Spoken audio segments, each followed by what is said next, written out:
नमस्कार विद्यार्थी मित्रांनो, मी एस पी जाधव, प्रभावती विद्यालय विद्यानगर परभणी. ऑनलाईन सर्जी या माझ्या यूट्यूब चॅनलमध्ये आपलं स्वागत करतो. मित्रांनो, आपण आज वर्ग 9वा विषय मराठी यामध्ये स्थूल वाचनामध्ये समाविष्ट असलेला पाठ विश्वकोश हा आज आपण अभ्यासणार आहोत. हा पाठ अभ्यासण्या अगोदर या पाठाचा थोडक्यात परिचय आपण करून घेऊयात. की विश्वकोशाची ओळख करून देणारा हा पाठ आहे. आपल्या ज्ञानविषयक गरजा आणि व्यावहारिक सोयी यांच्या दृष्टीने सर्व विषय संग्राहक मराठी विश्वकोश अधिक उपयुक्त आहे. कोणत्याही शब्दाचे वेगवेगळे संदर्भ विश्वकोशातून मिळू शकतात. हे संदर्भ पाहणे, या संदर्भांचा अभ्यास करणे या भाषा समृद्धीच्या दृष्टीने अत्यंत आनंददायी प्रक्रिया आहेत. हा आनंद मिळावा, विश्वकोश पाहण्याची गरज कळावी व विश्वकोश अभ्यासण्यासाठी सवय लागावी या हेतूने स्थूल वाचन विभागात समावेश असलेला हा पाठ महत्त्वपूर्ण आहे. तर विद्यार्थी मित्रांनो, विश्वकोश स्थूल वाचनामध्ये समाविष्ट असलेला हा पाठ पेज क्रमांक 88 वर देण्यात आलेला आहे. या पाठामध्ये नेमकी माहिती काय आहे ती आता आपण अभ्यासूयात. तुमच्या शाळेच्या अथवा तुमच्या गावातील सार्वजनिक ग्रंथालयात तुम्ही गेलात तर अनेक जाड मोठी पुस्तके असलेलं काचेचं कपाट तुमचं लक्ष वेधून घेईल. मराठीच्या विविध साहित्य संपदेसोबत मराठी विश्वकोश, मराठी उत्पत्तीकोश, मराठी चरित्रकोश अशी मराठी शब्दकोश असलेली ग्रंथसंपदा हा प्रत्येक वाचनालयाचा मानबिंदू. या पाठात आपण मराठी विश्वकोशाचा परिचय करून घेऊयात. मानव्य विद्या, विज्ञान व तंत्रज्ञान यातील सर्व विषयाचं अद्ययावत ज्ञान एक व्यापक योजनेखाली संकलित करणारा असा हा मराठी विश्वकोश. कोणताही एक महत्त्वाचा विषय अन्य अनेक विषयांशी संलग्न असतो. अशा अनेक विषयांची एकत्र माहिती मिळाली तर तो विषय नीट समजून घेता येतो. एखाद्या मुख्य विषयातून अनेक उपविषय निर्माण होतात. उदाहरणार्थ वैद्यकशास्त्र, जसे याचे 5 प्रकार आहेत. पहिला प्रकार औषध विज्ञान, नंबर 2 जीवरसायनशास्त्र, नंबर 3 शरीर क्रिया विज्ञान, नंबर 4 शरीर आणि नंबर 5 रोगजंतुशास्त्र. मुख्य विषय व त्याचे संलग्न विषयाचं ज्ञान प्राप्त करण्यासाठी मराठी विश्वकोश उपयोगी पडतो. शिक्षणाचा प्रसार जसा झपाट्याने वेग घेऊ लागला, भाषा समृद्धीची वाटचाल तशी दमदार होऊ लागली, तशी भाषा सर्वार्थाने खुलू लागली. भाषांमध्ये आदानप्रदान होऊन अनेक नवे शब्द मराठीत रूढ झाले. वाढत्या औद्योगिकीकरणामुळे समाजाच्या वैज्ञानिक व तांत्रिक गरजा वाढू लागल्या. अनेक नवे शब्द अस्तित्वात आले. शब्दांना नवीन आयाम प्राप्त झाले. त्याचबरोबर सर्व विषय संग्राहक विश्वकोशाची गरज निर्माण झाली. उच्च शिक्षणाचे माध्यम म्हणून मराठीचा होत गेलेला अधिकाधिक स्वीकार, शिक्षण संस्थांतून उत्तरोत्तर कमी होत गेलेला इंग्रजी भाषेचा वापर, मराठीमध्ये निर्माण झालेली संदर्भ ग्रंथांची तीव्र गरज आणि शासन व्यवहाराची भाषा म्हणून राज्य पातळीवर मराठीला मिळालेली मान्यता या पार्श्वभूमीवर मराठी भाषेतील सर्व विषय संग्राहक विश्वकोशाची गरज अधोरेखित झाली. मराठी विश्वकोशाचा परिचय करून घेताना ज्ञानकोशकार डॉक्टर श्रीधर व्यंकटेश केतकर यांचे कृतज्ञतापूर्वक स्मरण करणे जरूर आहे. स्वातंत्र्यपूर्व काळात त्यांनी केलेली कामगिरी विशेष उल्लेखनीय आहे.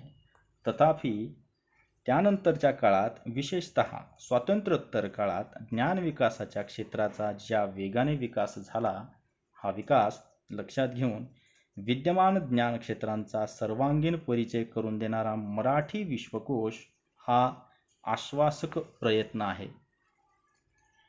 मित्रांनो, विश्वकोश नेमका तयार कसा झाला तर आपल्याला या मुद्द्यांवरून लक्षात येईल की विश्वकोश कसा तयार झाला. नंबर 1, विषयावर तज्ज्ञांच्या समितीची रचना केली गेली. नंबर 2, प्रत्येक विषयाच्या नोंदीची शीर्षके निश्चित केली गेली. नंबर 3, मुख्य, मध्यम, लहान नोंदीतील मुद्द्यांची टाचणे तयार केली गेली. नंबर 4, नोंदीच्या मर्यादा आखून टाचणांमध्ये तशा सूचना दिल्या गेल्या. नंबर 5, प्रत्येक विषयातील मुख्य, मध्यम, लहान व नाममात्र नोंदीच्या याद्या तयार केल्या गेल्या. आणि नंबर 6, आकारविल्ल्यानुसार या याद्या लावण्यात आल्या. 1976 या वर्षी महाराष्ट्र राज्य साहित्य संस्कृती मंडळाने मराठी विश्वकोशाचा पहिला खंड प्रकाशित केला. सध्या विश्वकोशाचे 18 खंड प्रसिद्ध आहेत. आपण विश्वकोश नेमकी कशासाठी पाहावा, तर आपण विश्वकोश खालील मुद्द्यांवरून लक्षात येईल की या गोष्टींसाठी आपण विश्वकोश बघावा. नंबर 1, आपल्या ज्ञानविषयक गरजा मराठीतून भागविण्यासाठी. नंबर 2, जागतिक ज्ञानक्षेत्राची क्षितिज विस्तारताना आपल्या विविध विषयातील कुतूहलास इष्टबळण लागण्यासाठी. नंबर 3, अभिव्यक्तीला योग्य चालना मिळण्यासाठी. आणि नंबर 4, सर्व प्रकारचे प्रगल्भ व सूक्ष्म ज्ञान मराठी भाषेतून मिळण्यासाठी. मग आपण विश्वकोश नेमका कसा बघावा, तर विश्वकोश हा आपण असा बघावा. या मुद्द्यांवरून लक्षात येईल. नंबर 1, की शब्द आकारविल्य नुसार पाहावीत. आणि नंबर 2, बाराखडीतील स्वर व व्यंजने यांच्या स्थानानुसार अनुक्रमे दिलेला शब्द पाहावा. इनसायक्लोपीडिया ब्रिटानिकाप्रमाणे मराठी भाषेतील सर्व विषय संग्राहक विश्वकोश तुमच्या ज्ञानात, तुमच्या भाषिक समृद्धीत निश्चित भर घालणार आहे.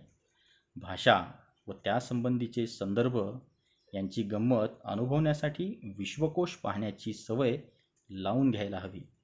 तुमच्या माहितीसाठी तुम्हाला आवडणारी शब्दकोडी व फॅशन्सपैकी केशरचना या शब्दांचे संदर्भ विश्वकोशाचा आधार घेऊन येथे देत आहोत.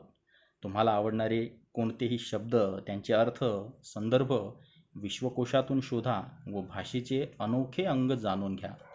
विश्वकोश आता एका क्लिकवर. तुम्हाला स्क्रीनवर गुलाबी रंगामध्ये एक लिंक दिसत असेल, https://en.wikipedia.org/wiki/मराठी-विश्वकोश यावर जर तुम्ही क्लिक केलं तर तुम्हाला पाहिजे ती माहिती या ठिकाणी मिळू शकते. यानंतरचा पाठ्यपुस्तकातला मुद्दा आहे आपला शब्दकोडे. तर शब्दकोडे पुढील पानावरील शब्दकोडे दिलेल्या वाक्यांच्या आधारे सोडवा. तर 8 प्रश्न या ठिकाणी दिलेले आहेत.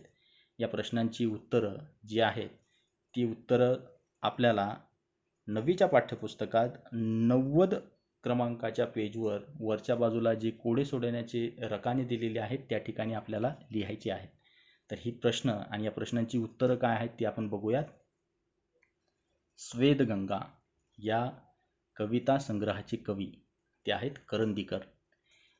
नंबर 2, एका साहित्यिकाचं आडनाव श्रीपाद कृष्ण, त्याचं उत्तर आहे कोल्हटकर. नंबर 3, तुरुंगात असताना देखील ज्यांच्या काव्यप्रतिभा भरून येई असे साहित्यिक, देशभक्त, त्यांचं नाव आहे सावरकर. नंबर 4, सुधारकचे संपादक, याचं उत्तर आहे आगरकर. नंबर 5, कवी यशवंत यांचं आडनाव, तर कवी यशवंत यांचं आडनाव आहे पेंढारकर. नंबर 6, एका विनोदी साहित्यिकाचं आडनाव, विनोदी साहित्यिकाचं आडनाव आहे मिरासदार. नंबर 7, मालतीबाई बेडेकर यांनी वापरलेल्या टोपण नावातील आडनाव, ते आडनाव आहे शिरूरकर. आणि नंबर 8, कवी कुसुमाग्रज यांचं आडनाव शिरवाडकर. तर पुढल्या पानावर तुम्हाला असे रकाने दिलेले आहेत. या रकान्यामध्ये ही जी 8 प्रश्न आहेत यांची उत्तरं तुम्हाला लिहायची आहेत. Number 1 Karandikar, number 2 Kolhatkar, number 3 Savarkar, number 4 Agarkar, number 5 Pendharkar, number 6 Mirasdar, number 7 Shirurkar आणि नंबर 8 शिरवाडकर. या पुढचा मुद्दा आहे की आर्थर विन याने डिसेंबर 1913च्या न्यूयॉर्क वर्ल्डच्या अंकात अशा प्रकारचे पहिले शब्दकोडे प्रसिद्ध केले. तुम्हाला अंडरलाईन केलेलं एक वाक्य दिसत असेल, हाच तो चहा. हे वाक्य दोन्हीकडून जरी शब्द वाचले तरी एकसारखं बनतं. अशा प्रकारच्या शाब्दिक करामतीवर आधारित हे कोडे असावे असा अंदाज आहे. हाच तो चहा हे वाक्य आपण सुरुवातीपासून शेवटपर्यंत वाचलं आणि शेवटापासून सुरुवातीपर्यंत जरी वाचलं तरी त्याचा अर्थ एकच येतो, हाच तो चहा. मुलांनो, विविध वृत्तपत्र, मासिक, साप्ताहिक यामध्ये येणारी शब्दकोडी तुम्ही सोडवता आणि भाषेची गंमत अनुभवता. बऱ्याच वर्तमानपत्रांमध्ये ही शब्दकोडी दिल्या जातात आणि घरातील वृद्ध मंडळी जी आहेत तर ती शब्दकोडी सोडवताना आपल्याला दिसतात. तर याचं महत्त्व आपल्याला सांगता येईल या 4 मुद्द्यांवरून. नंबर 1, फ्रेंच भाषा शब्दकोड्यांसाठी सर्वात सोयीस्कर भाषा. नंबर 2, कॅनडामध्ये फ्रेंच व इंग्रजी शब्द योजून द्विभाषिक शब्दकोडे लोकप्रिय. नंबर 3, रशियामध्ये शब्दकोड्यांचा वापर प्रचारासाठीही. नंबर 4, शब्दकोड्यांसाठी चीनी भाषेचा अपवाद. मग शब्दकोड्यांचे प्रकार नेमके किती आणि कोणते? तर स्क्रीनवर तुम्हाला दिसत असतील की शब्दकोड्यांचे एकूण 8 प्रकार आहेत. तुम्हाला राईट साईडला 4 आणि लेफ्ट साईडला 4 असे 8 प्रकार दिसून येत असतील. पहिला प्रकार आहे वर्तुळाकार. नंबर 2 बदामाच्या आकाराची. 3रा प्रकार फुलीच्या खुनेच्या आकाराची. नंबर 4 प्रकार शास्त्रीय किंवा गुप्त लेखनाची. 5वा प्रकार आहे शब्दकोड्यांचा चौकोनाची कोडी. 6वा प्रकार चित्र चौकटी. 7वा प्रकार साम्यकारी आणि 8वा प्रकार अनियमित आकाराची. अशा कल्पनांवर आधारलेले अनेक प्रकार रूढ आहेत. संगणकीय खेळांमध्ये विविध प्रकारच्या शाब्दिक कोड्यांचा समावेश होतो. अशा कल्पनांवर आधारलेले अनेक प्रकार रूढ आहेत. संगणकीय खेळांमध्ये विविध प्रकारच्या शाब्दिक कोड्यांचा समावेश होतो. पहिला प्रकार प्रसिद्ध विधान अथवा अवतरण देऊन त्यांचे लेखक ओळखण्यास सांगणे. उदाहरणार्थ आपल्याला सुभाषचंद्र बोस यांच्या विधानाचं उदाहरण घेता येईल की तुम मुझे खून दो मैं तुम्हें आझादी दूंगा. हे वाक्य दिलं जाईल आणि यावरून ओळखलं जाईल की हे वाक्य कोणाचं आहे. दुसरं आपल्याला लोकमान्य बाळ गंगाधर टिळक यांचं उदाहरण घेता येईल की स्वराज्य हा माझा जन्मसिद्ध हक्क आहे आणि तो मी मिळवणारच. हे ब्रीदवाक्य कोणत्या थोर समाजसुधारकाचं आहे असं तुम्हाला कोडं दिल्या जाईल. अशा प्रकारचे प्रश्न यामध्ये असतात. आणि नंबर 2 आणि 3 यावर जे मुद्दे दिलेले आहेत ते मुद्दे बघा की एका शब्दातील अक्षरे फिरवून नवीन शब्द तयार करणे. आणि 3रा मुद्दा आहे काही शब्दातील रिकाम्या अक्षरांच्या जागा भरणे. 2रा आणि 3रा हा जो मुद्दा आहे हा इंग्रजी विषयाच्या प्रश्नपत्रिकेमध्ये 9वी आणि 10वीच्या वर्गात पहिलाच क्रमांकाचा जो प्रश्न विचारण्यात येतो यामध्ये हे अशा प्रकारचे प्रश्न विचारण्यात येतात. उदाहरणार्थ इंग्लिशचं स्पेलिंग काय आहे? ENGLISH. यामध्ये पेपरमध्ये तुम्हाला प्रश्न विचारला जाईल. ENG गहाळ केला जाईल आणि LISH विद्यार्थ्याला विचारलं जाईल की यामध्ये मध्ये बसणारा शब्द कोणता. विद्यार्थी त्या ठिकाणी जी लिहिणार. अशा प्रकारचे हे प्रश्न असतात. यानंतरचा आपला अभ्यासाचा मुद्दा आहे केशभूषा. आजकाल केसांच्या वेगवेगळ्या स्टाईल्स करणे तुम्हाला सर्वांना आवडते. पण मुलांनो, तुम्हाला आश्चर्य वाटेल की पौराणिक काळापासून आकर्षक केशरचनेचं आकर्षण सर्व समाजात होतं. केशभूषेत अंतर्भूत असणाऱ्या गोष्टी. तर केशभूषेमध्ये अंतर्भूत असणाऱ्या 6 गोष्टी आहेत. नंबर 1 केस कापणे. नंबर 2 धुणे. नंबर 3 नीट करणे. नंबर 4 विंचरणे. नंबर 5 कुरळे करणे आणि नंबर 6 सरळ करणे. याचा उद्देश काय आहे? तर केशभूषेचा मुख्य उद्देश आकर्षकता किंवा सौंदर्य वाढवणे. तर त्याचा दुसरा उद्देश आहे केशभूषेचा सामाजिक उद्देश. तर सामाजिक संकेतानुसार प्रतिकात्मक केशभूषा. आदिम लोक केसांना मातीचा लेप लावून आपला पराक्रम किंवा गुणवैशिष्ट्य दाखवण्याकरिता त्यात विजयचिन्ह आणि पदके लावत. केशभूषेचा उगम यातूनच झाला असावा. केस इतरांना दिसू न देण्याच्या पुरातन स्त्रियांच्या प्रयत्नातून केशबंधाची कल्पना पुढे आली असावी. अजिंठा, वेरूळ, कोणार्क, खजुराहो येथील शिल्पाकृतीत आढळणाऱ्या स्त्री पुरुषांच्या केशरचना उल्लेखनीय आहेत. या प्राचीन केशरचनांचं अनुकरण भारतीय स्त्रिया करताना आढळतात. यानंतरचा मुद्दा आपण अभ्यासणार आहोत विश्वकोशावर आधारित असलेला स्वाध्याय. तर स्वाध्यायामध्ये समाविष्ट असलेला पहिला प्रश्न आहे टिपा लिहा. टिपा लिहा यामध्ये पहिला मुद्दा आहे विश्वकोशाचा उपयोग. तर याचा उपयोग आपल्याला सांगता येईल की भाषेचा व शिक्षणाचा प्रसार खूप झपाट्याने झाला. औद्योगिकीकरणामुळे समाजाच्या वैज्ञानिक व तांत्रिक गरजा वाढल्या. विविध गरजांचे प्रकारांचे शब्द अस्तित्वात आले व भाषा समृद्ध झाल्या. यंत्रयुगातील व विज्ञान युगातील माणसाला आपलं ज्ञान विश्वव्यापी व अद्ययावत करण्यासाठी विश्वकोशाची गरज निर्माण झाली. मानवविद्या, विज्ञान व तंत्रज्ञान यातील सर्व संग्रहित विषयाची माहिती व ज्ञान विश्वकोशात समाविष्ट असतं. मुख्य विषय व त्यांचे संलग्न विषयाचं ज्ञान मिळवण्यासाठी विश्वकोशाचा उपयोग होतो. दुसरा मुद्दा आहे विश्वकोशाची निर्मिती प्रक्रिया. तर या मुद्द्याचं स्पष्टीकरण आपल्याला देता येईल की विज्ञान व तंत्रज्ञान व इतर सर्व विषयाचं अद्ययावत ज्ञान संकलित करण्यासाठी विश्वकोशाची निर्मिती झाली. प्रथम विषयावर तज्ज्ञांच्या समितीची रचना करण्यात आली. प्रत्येक विषयाच्या नोंदीची शीर्षकं निश्चित करण्यात आली. नोंदीचे 3 प्रकार करण्यात आले: मुख्य, मध्यम व लहान नोंदी. यातील मुद्द्यांची टाचणी काढण्यात आली. नोंदीच्या मर्यादा आखून टाचणांमध्ये तशा सूचना दिल्या. प्रत्येक विषयातील नोंदीच्या त्याच्या प्रकारानुसार याद्या तयार करण्यात आल्या. आकारविल्ल्यानुसार या याद्या क्रमवार लावण्यात आल्या. अशा प्रकारे 1976 साली महाराष्ट्र राज्य साहित्य संस्कृती मंडळाने मराठी विश्वकोशाचा पहिला खंड प्रकाशित केला. आतापर्यंत विश्वकोशाचे 18 खंड प्रकाशित झाले आहेत. प्रश्न क्रमांक 2. शब्दकोडे सोडवल्यामुळे भाषिक कौशल्य वाढते याविषयी तुमचे मत लिहा. या बाबतीत आपल्याला आपलं मत मांडता येईल की विविध मासिकांमधून, वर्तमानपत्रांमधून पुरवण्यांच्याद्वारे शब्दकोडी सर्रास दिली जातात. शब्दकोडे सोडवल्यामुळे अनेक जुने नवे शब्द कळतात. आपली शब्दसंपत्ती वाढते. त्यामुळे बुद्धीत भर पडतोच, पण आपल्या शब्दांच्या अर्थछटा माहिती होऊन आपलं ज्ञान वाढतं. शब्दसमूहासाठी एक शब्द, एका शब्दाचे भिन्न अर्थ, प्रतिशब्द व विरुद्धार्थी शब्द यांचा बहुमोल खजिना लुटता येतो.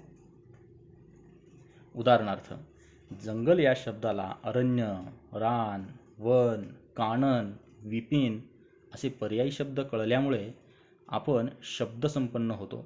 शब्दकोडे सोडविताना गंमत येतेच, शिवाय बौद्धिक व मानसिक निर्मळ आनंद मिळतो.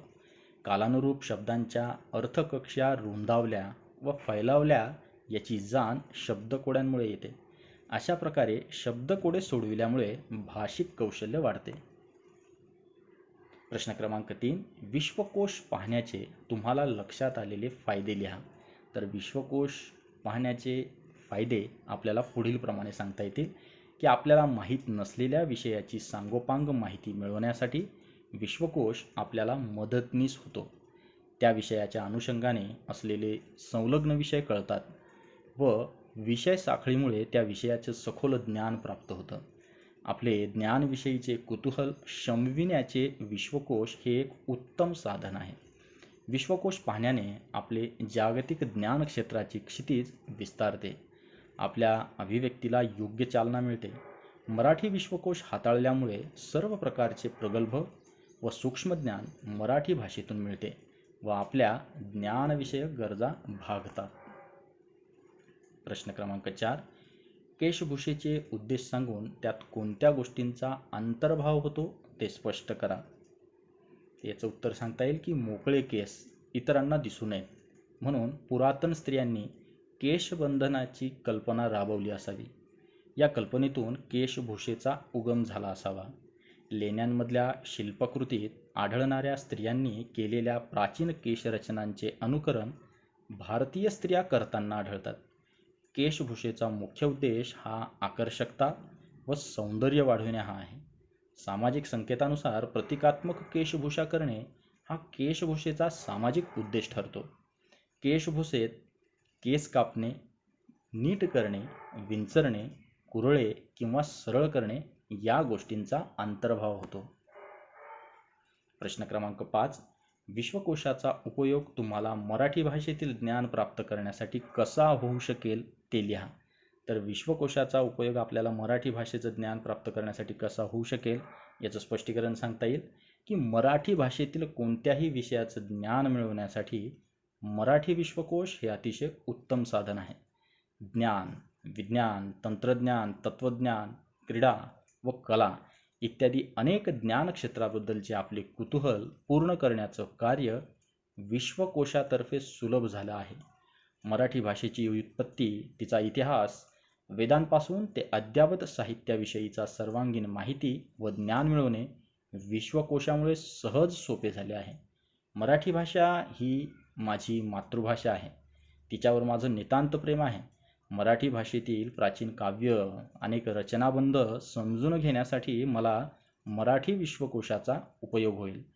मराठी भाषेतील अद्ययावत ज्ञानाने माझं व्यक्तिमत्व संपन्न होण्यास मदत होईल. यानंतरचा मुद्दा आहे भाषा सौंदर्य. आणि भाषा सौंदर्य यामध्ये समाविष्ट प्रश्न की खालील कोडे सोडवा व त्याच्या शेवटच्या रकान्यातील वर्णाचे विशेष ओळखा. पहिला प्रश्न आहे पैसे न देता विनामूल्य. दुसरा प्रश्न आहे की पाणी साठवण्याचे मातीचे गोल भांडे. तिसरा प्रश्न आहे की जिच्यात रेतीचे प्रमाण जास्त असते अशी जमिनीची जात. चौथा प्रश्न आहे रहस्यमय. आणि पाचवा प्रश्न आहे खास महाराष्ट्रीयन पक्वान पोळ्या, मोदक, करंजा यामध्ये हे भरतात. तर यांची उत्तरं आहेत बघा. पहिल्या प्रश्नाचं उत्तर आहे फुकट. दुसऱ्या प्रश्नाचं उत्तर आहे माठ. तिसऱ्या प्रश्नाचं आहे उत्तर रेताड. चौथ्या प्रश्नाचं उत्तर आहे गूढ. आणि पाचव्या प्रश्नाचं उत्तर आहे पुरण. तर अशा प्रकारे विद्यार्थी मित्रांनो, आपण स्थूल वाचनामध्ये समाविष्ट करण्यात आलेला पाठ विश्वकोश हा आपण या ठिकाणी अभ्यासला आहे. याचं स्पष्टीकरण तसेच स्वाध्यायामध्ये समाविष्ट असलेली सर्व प्रश्न यांची उत्तरं आपण कशी लिहावीत याची माहिती आपण या ठिकाणी मिळवलेली आहे. माझं या पाठाबाबतीत असलेलं सादरीकरण जर आपल्याला आवडलं असेल तर माझं यूट्यूब चॅनल ऑनलाईन सरजी हे नक्की सबस्क्राईब करा, लाईक आणि शेअर करा. धन्यवाद.